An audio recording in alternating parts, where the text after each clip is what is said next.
Hello students, let's see this question. The graph which represents all the equilibrium concentrations for this reaction. ये जो graph दे रखे हैं ये जितनी भी equilibrium concentrations होंगी इस dissociation reaction के लिए represent करता है.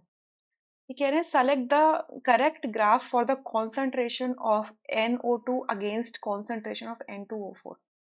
अगर concentration of N2O हमने y axis पे लिया है और N2O4 x axis पे लिया है तो हमें correct graphs में select करना है. अच्छा, एक बात बताओ, ये जो रिएक्शन है अगर मैं इसको इक्विलिब्रियम कॉन्सेंट्रेशंस की बात कर रहे हैं तो मैं केसी लूंगी. केसी इज इक्वल्स टू क्या हो जाएगा, कॉन्सेंट्रेशन ऑफ NO2 की power 2 divided by concentration of N2O4. Right.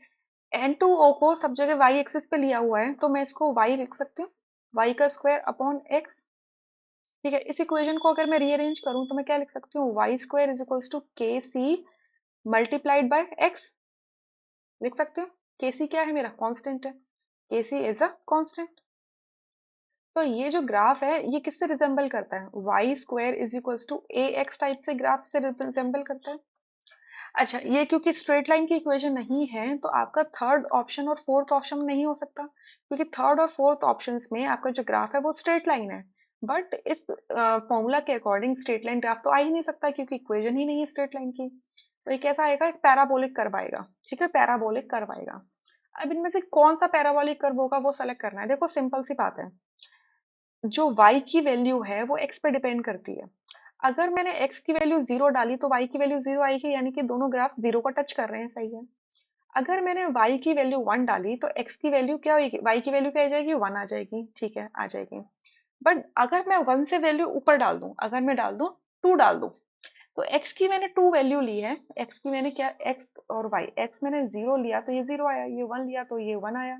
और ये अगर मैंने 2 लिया तो ये सडन क्या जंप किया, 2 4 का जंप किया. सडन कहाँ पे गया, 4 का. यहाँ पर जो गैप 1 1 का गैप चल रहा है, यहाँ पर गैप क्या आ गया, 3 का आ गया. तो अगर आप देखोगे, अगर यहाँ 0 है, 1 है और 2 है, 0 है, 1 है और 2 है, तो देखो यहाँ पर 1 पर 1, 0 पे 0 रहा, 1 पर 1 रहा, लेकिन 2 पे सीधे सीधे 4 तक पहुंच गया ये. ठीक है. लेकिन यहाँ पर ये 0 पे 0 रहा, 1 पर 1 रहा, लेकिन 2 पर ये 2 ही दिखा रहा है, which is not possible for this kind of a graph. Right. So first is not the option, second is correct option. ठीक है, तो ये आप वैल्यू डाल के भी आराम से पुट कर सकते हो. So I hope you got the idea. Thank you.